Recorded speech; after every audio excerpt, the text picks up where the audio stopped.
Hello students, welcome to Let's Learn Biology.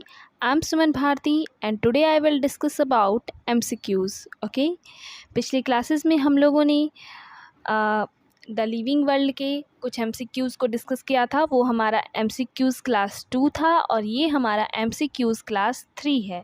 ठीक है, आज हम लोग कुछ 14 क्वेश्चन को डिस्कस करने वाले हैं द लिविंग वर्ल्ड के।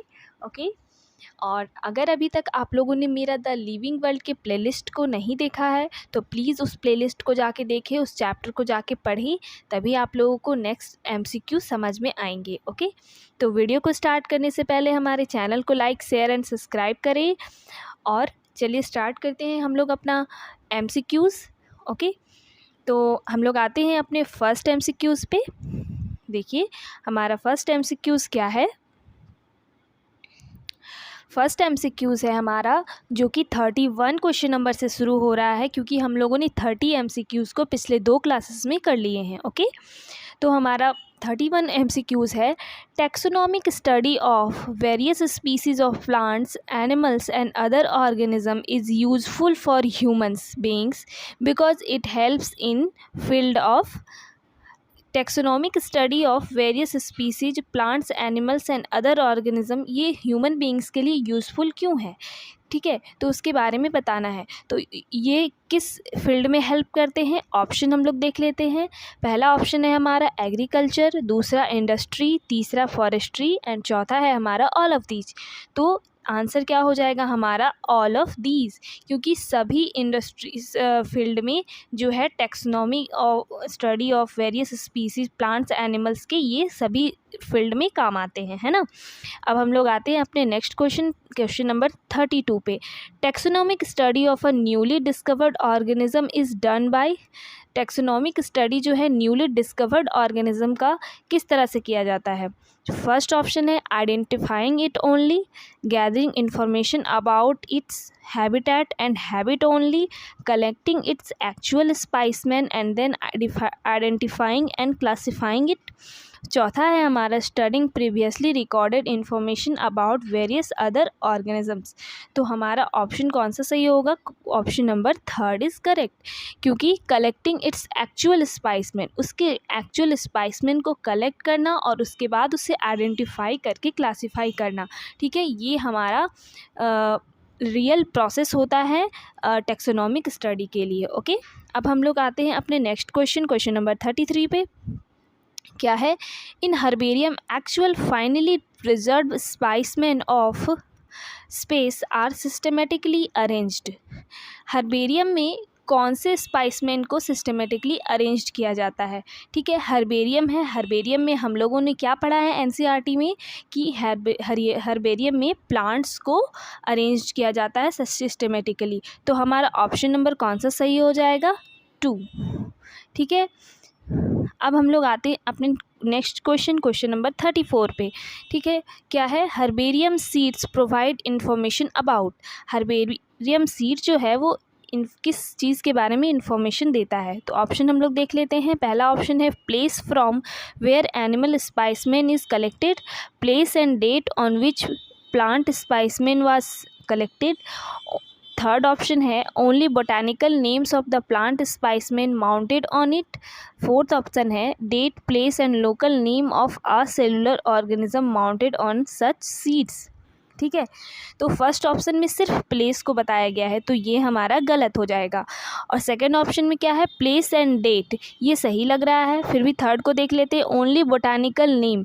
मैंने कल क्या कहा था, अगर ओनली आता है तो ये गलत हो जाएगा। ठीक है, date, place and local names of a cellular organism, यहाँ पे क्या गलत है, अ सेलुलर ऑर्गेनिज्म गलत है। ठीक है, तो ये भी हमारा गलत ऑप्शन हो जाएगा। तो ऑप्शन नंबर 2 इज़ करेक्ट।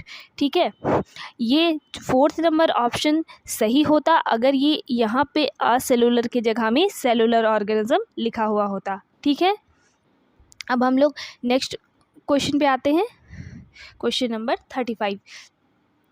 क्या है, botanical gardens consist of first option है dried and preserve plants specimen, living plants and animal specimen, living plant specimen, dead specimens of plants are preserved in a jars.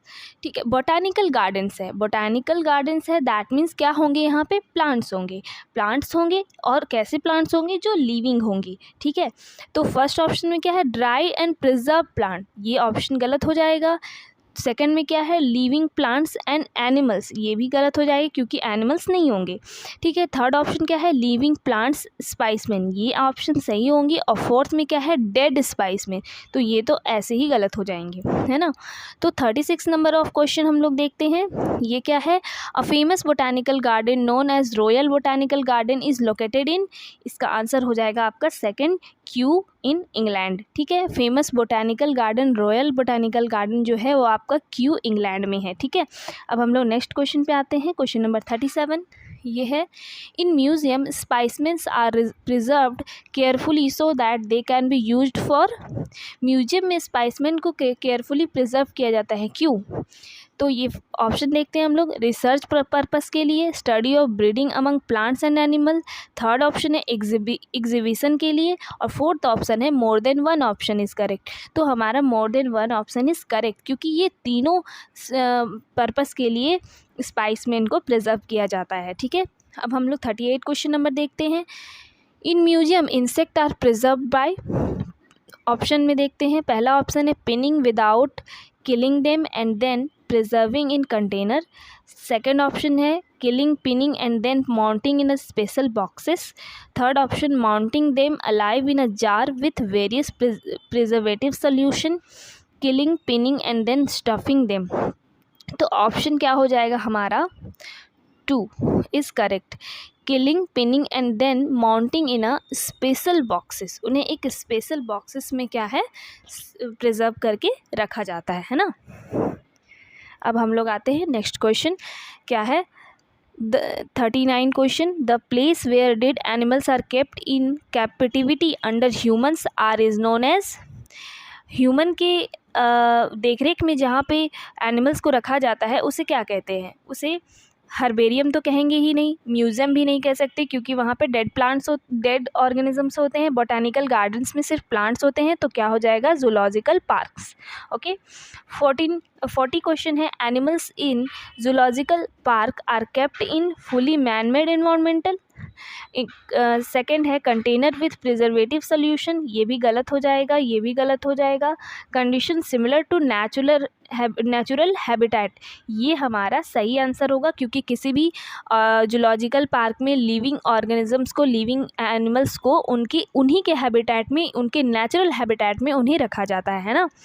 तो ये, अब next question पे आते हैं, 41, a taxonomical key is used for conserving various plant species, identifying of plants and animal, studying geography of a plant, nomenclature of a plant and animals।